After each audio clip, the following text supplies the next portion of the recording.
Pride and Prejudice by Jane Austen. Chapter 4.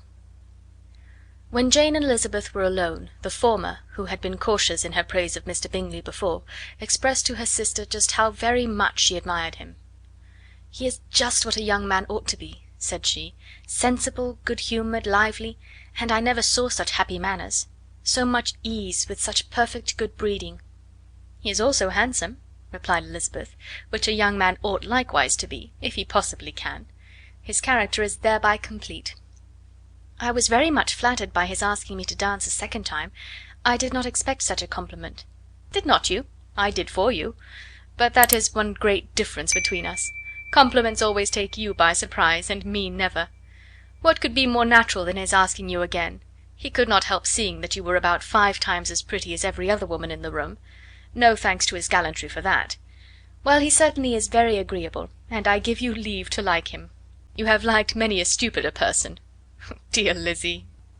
"Oh, you are a great deal too apt, you know, to like people in general. You never see a fault in anybody. All the world are good and agreeable in your eyes. I never heard you speak ill of a human being in your life." "I would not wish to be hasty in censuring any one, but I always speak what I think." "I know you do, and it is that which makes the wonder. With your good sense, to be so honestly blind to the follies and nonsense of others. Affectation of candour is common enough, one meets with it everywhere, but to be candid without ostentation or design, to take the good of everybody's character and make it still better, and say nothing of the bad, belongs to you alone. And so you like this man's sisters too, do you? Their manners are not equal to his." "Certainly not, at first, but they are very pleasing women when you converse with them. Miss Bingley is to live with her brother and keep his house, and I am much mistaken if we shall not find a very charming neighbour in her." Elizabeth listened in silence, but was not convinced. Their behaviour at the assembly had not been calculated to please in general, and with more quickness of observation and less pliancy of temper than her sister, and with a judgment too unassailed by any attention to herself, she was very little disposed to approve of them.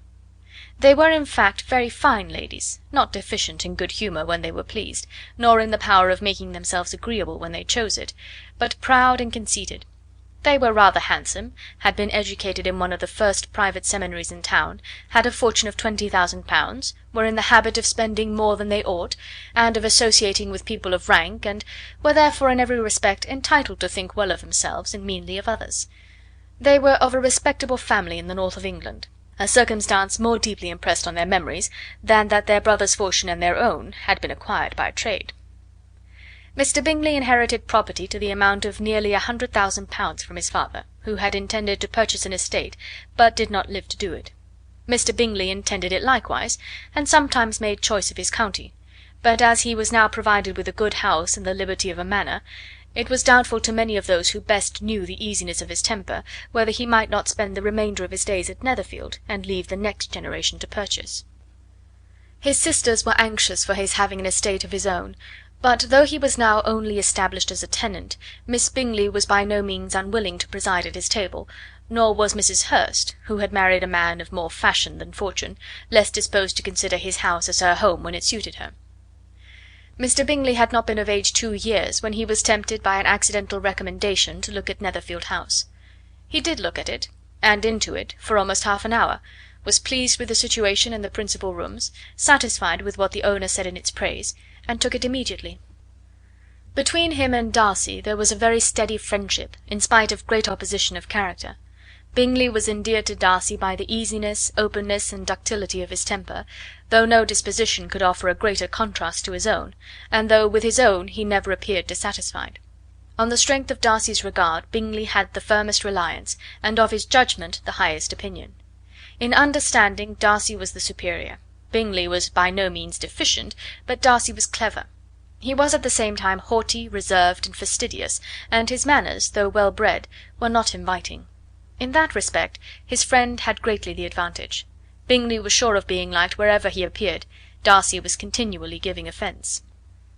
The manner in which they spoke of the Meryton assembly was sufficiently characteristic. Bingley had never met with more pleasant people or prettier girls in his life. Everybody had been most kind and attentive to him, there had been no formality, no stiffness, he had soon felt acquainted with all the room, and as to Miss Bennet, he could not conceive an angel more beautiful. Darcy, on the contrary, had seen a collection of people in whom there was little beauty and no fashion, for none of whom he had felt the smallest interest, and from none received either attention or pleasure.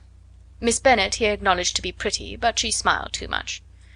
Mrs. Hurst and her sister allowed it to be so, but still they admired her and liked her, and pronounced her to be a sweet girl, and one whom they would not object to know more of.